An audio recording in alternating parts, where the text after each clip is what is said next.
السلام عليكم ورحمة الله وبركاته. حياكم الله جميعا، حيا الله الإخوان، حيا الله الأخوات، حيا الله المتابعين، حيا الله المتابعات، حياكم الله أينما كنتم، أينما حللتم وانتقلتم.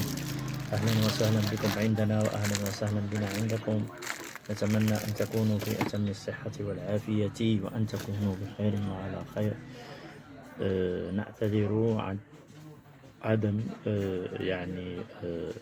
إنزال فيديوهات طويلة شيئا ما في كل مرة نظرا لظروف العمل.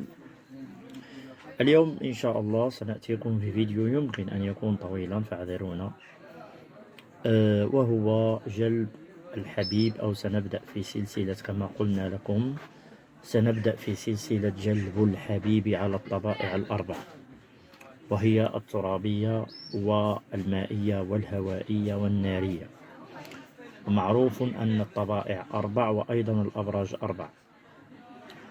وسنبدأ بالطبع الناري، وهو برج الحمل والأسد والقوس. هذه الأبراج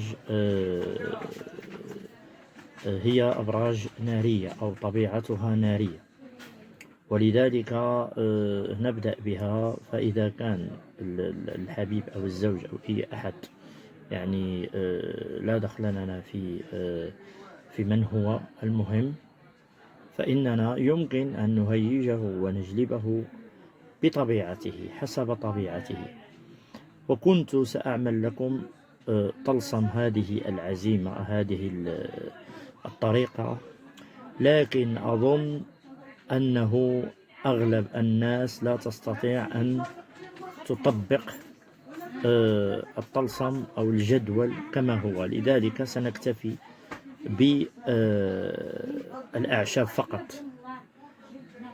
بالأعشاب فقط.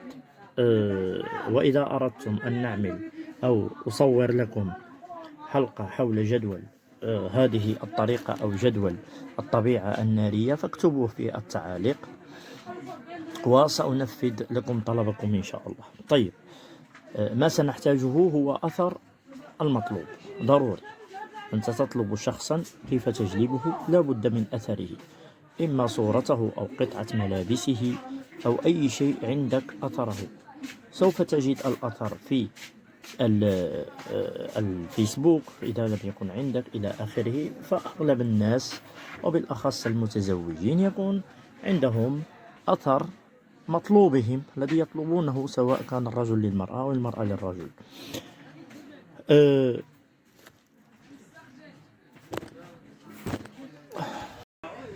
فإذا لم يكن عندكم الأثر، فأتوا بورقة صغيرة وصور فيها شكل إنسان، سواء كان ذكر أو أنثى، بطريقة سهلة، مثلا فقط هكذا يمكن.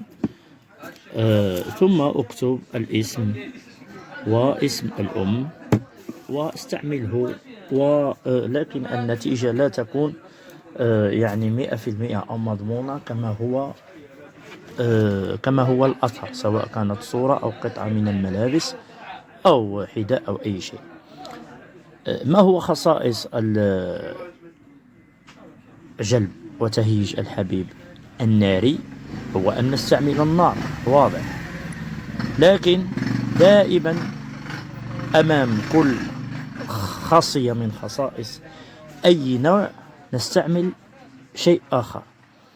مثلا النار سنستعمل الريح، لأنها تهيج بالريح، وبالتالي سنعمل شيئان أو طريقتان: واحدة سنحرقها في النار، والثانية سنعلقها. التي سنعلقها ستبقى دائما معلقة إلى أن يتهيج وينجلب، والأخرى التي سنحرقها ستكون عندنا على 3. سنحرق الأولى يوم الأحد، ونحرق الثانية يوم الخميس، ونحرق الثالثة يوم الاثنين، يعني الأحد والاثنين والخميس. نبدأ بالأحد والاثنين والخميس، وإذا بدأنا الاثنين طبعا الاثنين الخميس الأحد، أو الخميس الأحد الاثنين. التوقيت يمكن أن يكون صباحا ما بين الفجر إلى الظهر، أو ما بعد المغرب إلى منتصف الليل. ما هي الأعشاب التي سنحتاجها والتي سندخلها داخل الأثر ثم نحرقه على 3 أيام، يعني 3 أجزاء، وهو الجاوي الأحمر والمقل الأزرق وقطعة أو حبة من اللبان الذكر الحر، ثم شيئا قليلا من الكندر ما يسمى باللبان، ثم قطعة صغيرة من أم الناس والحرمل والفلفل الأسود، ثم العنبر الحب، ثم قليلا من سلاب العقول. نأخذ شيئا قليلا من كل هذه الأعشاب أو ندقهم كلهم من الأفضل، أو نأخذ قطعة في كل جزء من هذه الأجزاء، ثم نعمل ثلاث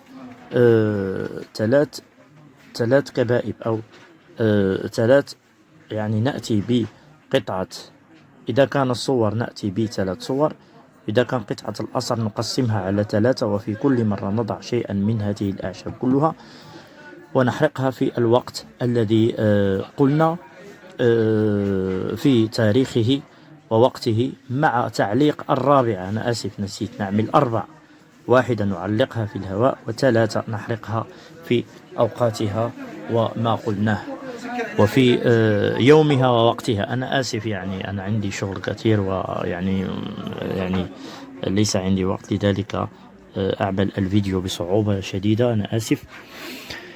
أما إذا أردتم أن نعمل تجييج وجلب الحبيب على الطبائع 4 بالجدول والطلسم، فاعلموني في التعليقات نجهزه لكم إن شاء الله. هذا هو الجزء الأول، تهييج وجلب الحبيب على الطبائع 4، الجزء الأول الطبع الناري. أظن بأن الأعشاب واضحة، راجعوا الفيديو. إذا أعجبكم هذا الفيديو دعوا له الإعجاب، اشتركوا في القناة، ادعوا أصدقائكم للاشتراك في القناة، واذهبوا إلى القناة الأخرى واعملوا لها الإعجاب والاشتراك حتى نستطيع أن نضع فيها فيديوهات أكثر، وفيديوهات دورية، ويمكن فيديوهات يومية قصيرة إلى ما هنالك. هذا كل ما لدينا اليوم، شكرا لكم، والسلام عليكم ورحمة الله وبركاته.